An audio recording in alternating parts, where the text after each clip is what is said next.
E rapaziada, vocês viram que o José Boto falou sobre o Jorginho? O Boto, ele disse que o Jorginho jogará conosco em relação às negociações, tá? É um jogador que está bem próximo de assinar um pré-contrato com o rubro-negro. Falando sobre Maracanã, provavelmente o Maraca ele receba Flamengo e Vasco após o veto de São Januário. E sobre o name rights, Fla-Flu, eles pretendem a maior venda do Brasil relacionada ao nome do Maracanã, né? Mais de 40 milhões de reais anuais. Falando da logística complicada que o Flamengo teve para chegar na Venezuela e agora já está lá em Salvador para jogar contra o Vitória, por causa dessa logística, só teremos um treinamento antes desse jogo de domingo. E falando sobre reforços, o Felipe Luiz tem 4 ótimas notícias para esse jogão de amanhã. Essas e outras vocês encontram agora aqui, então deixe seu like, se inscreva no canal Fla Geral que tem tudo da base ao profissional. Isso aqui é Flamengo! E o assunto agora é Flamengo versus Vitória. O Flamengo vai enfrentar o Vitória na data de amanhã, só que tá com um probleminha ali de logística, né? Infelizmente, o Flamengo só poderá fazer um treinamento antes desse jogo importante pelo Campeonato Brasileiro. Na primeira partida a gente empatou e agora a gente vai em busca da nossa vitória, né? Vencemos o primeiro jogo da Libertadores contra o Deportivo Táchira.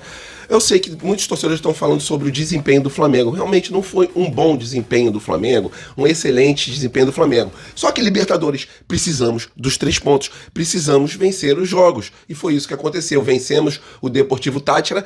E só uma observação, a gente não vencia fora de casa desde 2022. A última vitória do Flamengo em território adversário foi contra o Vélez na semifinal. Vencemos por 4-0 naquele ano de 2022. E ficamos esse tempo todo sem vencer. Então, para mim, vencendo, mas não jogando tão bem, é o mais importante, que Libertadores não dá brecha para vacilo. E a gente precisa se classificar na primeira colocação, vide os outros anos que a gente decidiu fora de casa e não conseguimos passar das oitavas de final ou das quartas. Então, o melhor posicionamento possível na Libertadores é importantíssimo. E lembrando também que o Flamengo fez uma viagem bem dispendiosa na parte física, né? Mais de 12 horas de viagem. Se a gente contar a viagem para Venezuela e também lá para Salvador, dão mais de 24 horas entre ônibus, entre voo. Então isso é cansativo e por causa disso o Felipe Luiz fará apenas esse treinamento na tarde de hoje, na tarde do sábado. A notícia boa para essa partida contra o Vitória é que teremos a volta do Gerson, do Wesley, do Plata e também do Arrascaeta, né? São reforços para deixar o time mais tranquilo contra o Vitória, porque o objetivo principal, segundo o José Boto, é a conquista do Campeonato Brasileiro. Então, para o Campeonato Brasileiro, a princípio, o Flamengo não poupará ninguém nos próximos jogos, né? Até a 38ª rodada de um campeonato que a primeira rodada vale a mesma coisa da última rodada. E com Wesley voltando já dá aquela tranquilidade na ala direita, na parte direita do campo, porque é um jogador, não que o Varela seja mau jogador, Varela é um bom jogador, um bom lateral direito, mas com características diferentes, e hoje em dia comparar qualquer lateral com o Wesley é covardia. O Wesley está sendo um dos melhores do mundo inteiro. Em relação ao Arrascaeta, é o cara para organizar o meio-campo do Flamengo. Quando o Arrascaeta não está em campo, a gente sofre bastante, como aconteceu contra o Deportivo Táchira, a gente fica um pouco ali sem criatividade no meio-campo. Então, Felipe Luiz vai preparar o time contra o Vitória, né? Houve até uma polêmica ali em relação à fala dele sobre o conhecimento que ele tinha em cima do Deportivo Táchira. A imprensa lá venezuelana perturbou um pouquinho com isso. Poxa, mas você falou que não conhece. Mas, irmão, o Felipe Luiz é assim. O próximo jogo é o jogo mais importante. Então, ele estudará o time antes de jogar contra eles. Ele não tem como saber quais são todos os jogadores do Vitória, quais são todos os jogadores do Deportivo Táchira. Isso é um estudo pré-jogo. Então não houve, na minha opinião, nenhum tipo de polêmica. O Felipe Luiz ele não quis ofender ninguém na Venezuela. Ele é um cara que tem um caráter ali, a princípio, irretocável, né? A gente jamais viu o Felipe Luiz entrar em polêmica. Então é isso, contra o Vitória, a volta desses jogadores, Flamengo conseguindo uma vitória fora de casa depois de alguns anos, né, desde 2022, e quem quer ser campeão da Libertadores precisa vencer, jogando mal, jogando bem. A gente quer sempre que o Flamengo jogue bem, mas a gente precisa sempre dos 3 pontos, e foi isso que a gente conseguiu lá na Venezuela depois de muito tempo. E agora apenas uma curtinha aqui para falar sobre o name rights do Maracanã, né? O Flamengo pretende, junto com o Fluminense, que o name rights seja vendido e seja o maior valor de name rights comercializados aqui no Brasil. Até porque atualmente o primeiro colocado é o estádio, que tem uma tradição, que é o estádio do Pacaembu, mas nem se compara com o Maracanã, né? Sinceramente, a verdade é essa. Então, eles recebem por ano em torno de 33 milhões de reais. E a dupla Fla-Flu, que já se reuniu com o governo do estado do Rio de Janeiro e o governo acenou positivamente para essa venda de name rights, os dois, né, a dupla Fla-Flu, eles pretendem levantar em torno de 40 milhões de reais por ano, né? Um contrato de 10 anos aí para venda do name rights levantaria em torno de 400 milhões de reais e um contrato de 20 anos, 800 milhões de reais. Então é um valor bem alto e ajudará muito o Flamengo e o Fluminense a cortarem custos, né? Porque realmente é um estádio que demanda de um custo gigantesco para poder abrir e ter um jogo. Já falei isso para vocês algumas vezes aqui. O Flamengo consegue de receita 30%, 35% em dia de jogos. Em outros estádios, o valor que fica para o clube é de em torno de 60% a 70%. Então, é um estádio que é muito dispendioso financeiramente. Com a venda do name rights, esses valores baixariam bastante, né? Porque com esse valor de 40 milhões de reais, diluindo ele ali anualmente, ajudará bastante ao Flamengo e também ao Fluminense a diminuir, né, esses custos do Maracanã e sobrar um dinheirinho a mais, tanto para Flamengo quanto para Fluminense, principalmente para o Flamengo, né? Porque geralmente é o Flamengo que lota o Maracanã e que deixa o Maracanã bastante cheio e levantando ali uma renda grande. O Fluminense, às vezes, coloca um público bom no Maracanã, mas não é sempre, não dá nem para comparar com a torcida rubro-negra. Então é isso, apenas uma curtinha aqui falando sobre a venda do name rights, um valor bem alto, e tomara que o Flamengo e o Fluminense eles consigam negociar o mais rápido possível para esse dinheiro entrar logo no Maracanã e diminuir esses custos gigantescos do estádio Mário Filho. Atualmente ainda Mário Filho, né? Vamos ver qual será o novo nome do Maracanã. E sobre o mercado da bola, vocês viram a bela dica que o José Boto deu sobre o futuro do Jorginho, né? Um jogador que está negociando com o Flamengo, não é uma negociação fácil, há um tempo atrás aí ele foi eleito o terceiro melhor jogador do mundo, recebe um salário bem alto, é ídolo lá no Arsenal, mas ele tem a vontade de jogar no Flamengo. E o José Boto deu uma entrevista pro Flazoeiro e deixou escapar o seguinte sobre o futuro do Jorginho. Vamos lá.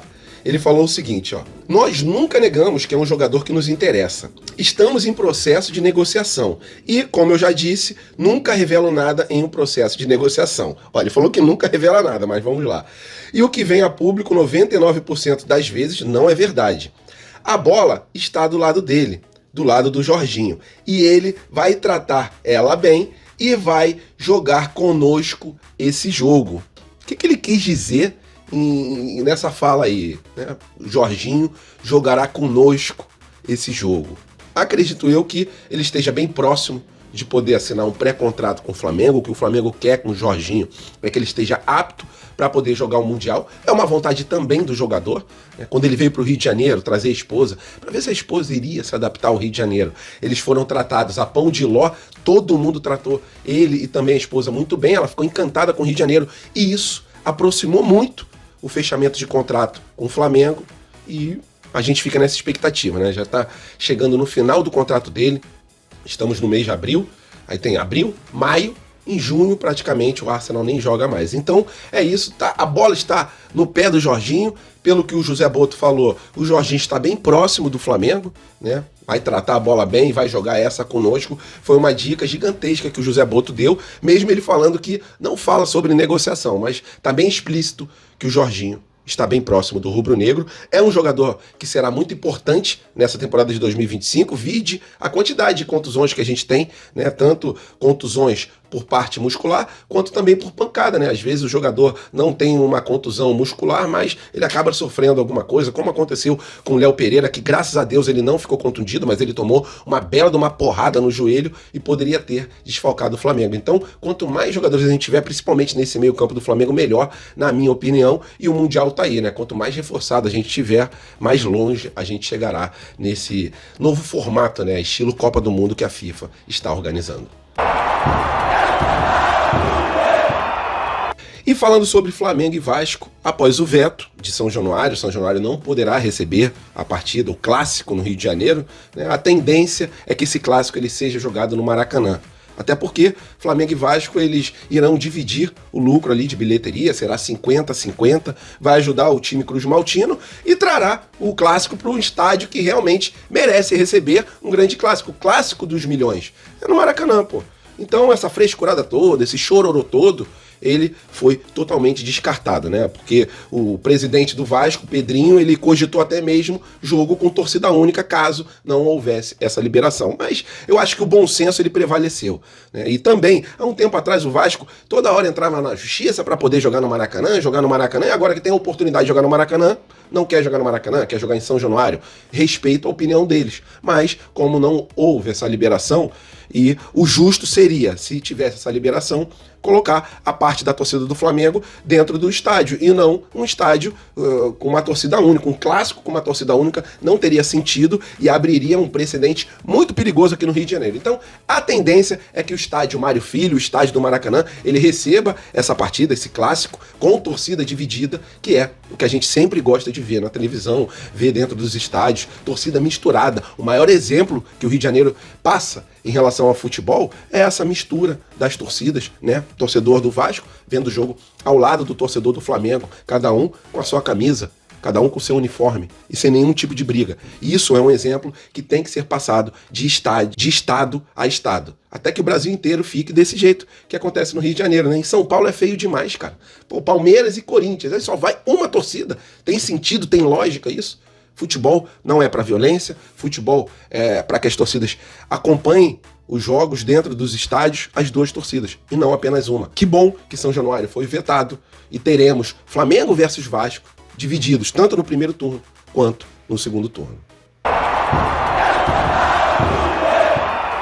E na última matéria do vídeo a gente vai falar sobre o ex-técnico sub-20, o Kleber dos Santos.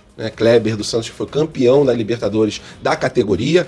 Depois da chegada do Nuno Campos, ele foi realocado para o Sub-20B, mas agora ele foi desligado de forma definitiva. E ele deu uma entrevista e se mostrou bem chateado com essa situação, até porque o José Boto tinha prometido a ele que ele seria o técnico do Sub-20B.